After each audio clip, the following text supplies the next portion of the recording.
Hello everyone, welcome back to organise learning channel. अगर आप मेरे चैनल पर नए हैं तो चैनल को सब्सक्राइब करें, वीडियो को एंड तक ज़रूर देखें और अगर आपको वीडियो अच्छी लगे तो वीडियो को लाइक शेयर कमेंट करें। तो आज की इस वीडियो में हम डिस्कस करने वाले हैं जो डीओई दिल्ली की तरफ से क्लास 10 के लिए मिड टर्म का संस्कृत का प्रैक्टिस पेपर है। तो उसके क खंड तक जो है हम डिस्कस कर चुके हैं इस खंड तक। तो आज की वीडियो में हम इसका ख खंड जो है वो डिस्कस करेंगे। तो आप क खंड की जो वीडियो है वो मेरे चैनल पर देख सकते हैं। तो ख खंड में क्या दिया गया है, ये है रचनात्मकम कार्यम। ठीक है।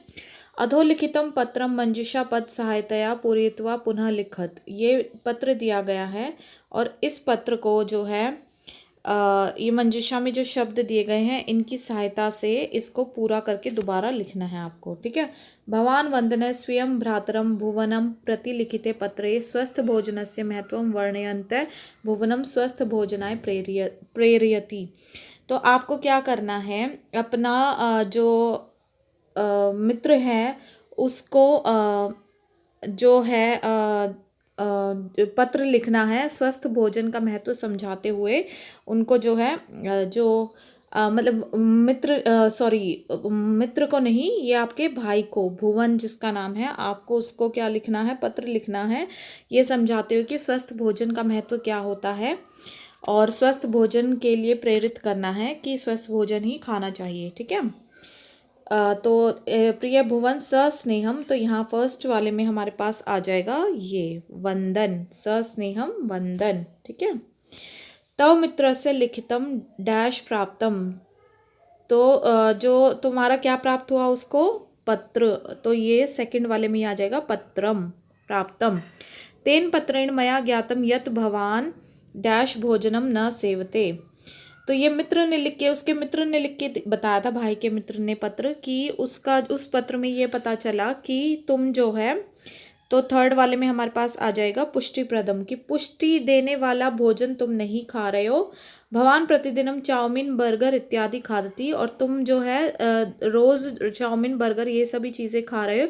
ईदृश भोजनम स्वास्थ्याय सम्यक न अस्ति, तो यह इस तरीके का भोजन स्वास्थ्य के लिए अच्छा नहीं होता है।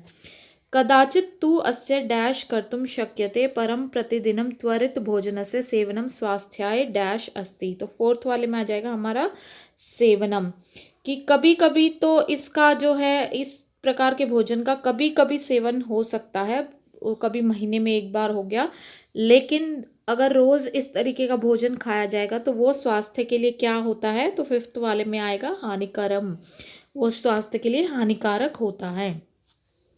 उत्तम स्वास्थ्याय तो पुष्टिप्रदम भोजनम एव डैश, तो उत्तम स्वास्थ्य के लिए तो पुष्टिप्रद भोजन ही क्या होता है, तो सिक्स्थ में आ जाएगा स्वीकर्तव्यम, स्वीकार्य होता है, वही खाना चाहिए।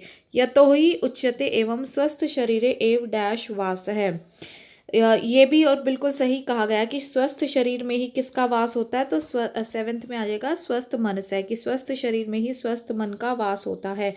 भवती अतः भवान त्वरित भोजन से सेवनम माँ करो तू। ठीक है। तो तुमको जो है इस तरीके के तले हुए भोजन का जो है सेवन नहीं करना चाहिए। स्वास्थ्यवर्धक भोजनम एव खादतु, और तुम्हें स्वास्थ्यवर्धक भोजन ही खाना चाहिए।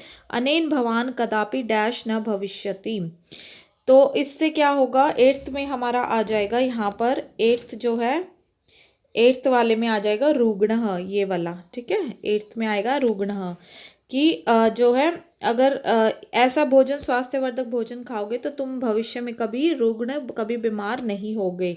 भगवान स्वास्थ्य विषय जागरूक तिष्ठतु इति में डैश, और तो नाइन्थ में आ जाएगा अनुरोध, तो तुम, आशा करता हूँ वो अनुरोध कर रहा है कि तुम जो है अपने स्वास्थ्य के विषय में जागरूक होगे इस पत्र को पढ़कर। ठीक है।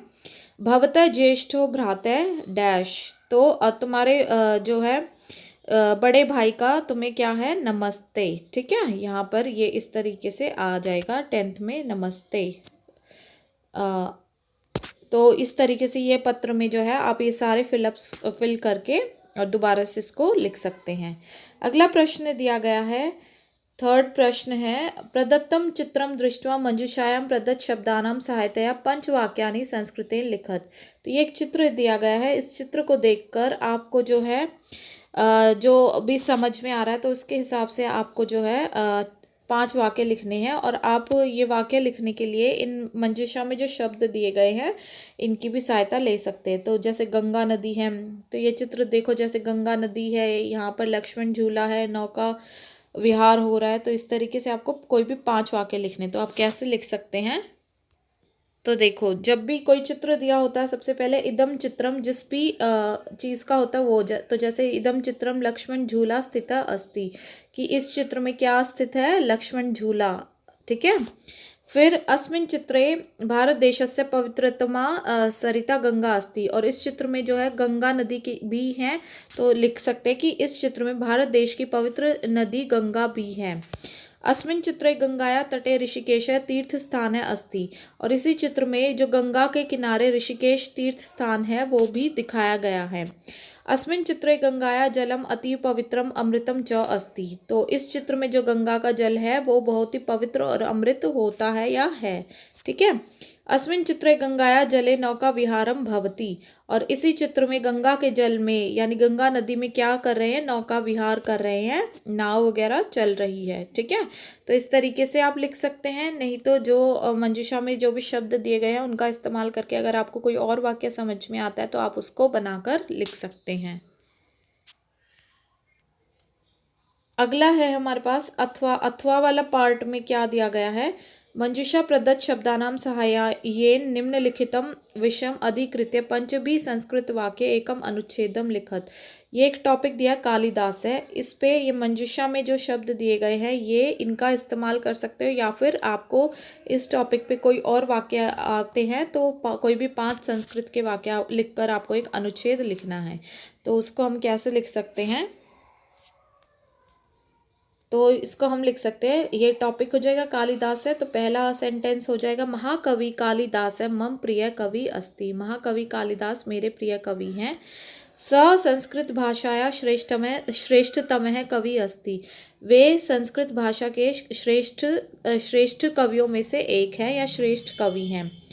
स कवि कुल शिरोमणि अस्ति, वे कवि कुल के शिरोमणि हैं। कालिदासेन त्रीणि नाटकानि मालविकाग्निमित्रम विक्रमोर्वशीयम अभिज्ञान शाकुंतलम च। कालिदास के 3 नाटक है, कौन कौन से, मालविका अग्निमित्र, विक्रमोर्वशी और अभिज्ञान शाकुंतलम, ये उनके नाटक हैं।